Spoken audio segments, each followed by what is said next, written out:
সুকুমার রায়ের লেখা ঠিকানা। আরে আরে জগমোহন, এসো এসো এসো। বলতে পারো কোথায় থাকে আদ্যানাথের মেশো?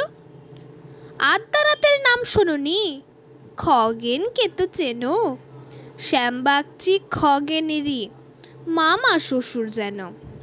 শ্যামের জামাই কেষ্টমোহন, তার যে বাড়িওয়ালা, কি যেন নাম ভুলে গেছি, তারই মামার শালা। তারই পিসের খুড়তুতো ভাই আদ্যানাথের মেশো। লক্ষ্মী দাদা, ঠিকানা তার একটু জেনে এসো। ঠিকানা চাও? বলছি শোনো। আমরা তরার মোড়ে, তিন মুখো তিন রাস্তা আছে, তারই একটা ধরে চলবে সিধে নাক বরাবর, ডান দিকে চোখ রেখে।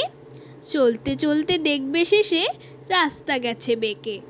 দেখবে সেথায় ডাইনে বাঁয়ে পথ গিয়েছে কত, তারই ভিতর ঘুরবে খানিক গোলক ধাঁধার মতো। তারপরেতে হঠাৎ বেঁকে ডাইনে মোচন মেরে ফিরবে আবার বাঁয়ের দিকে তিনটে গলি ছেড়ে। তবেই আবার পড়বে এসে আমলাতরার মোড়ে। তারপরে যাও যেথায় খুশি, জ্বালিয়ে নাকো মোড়ে। নমস্কার।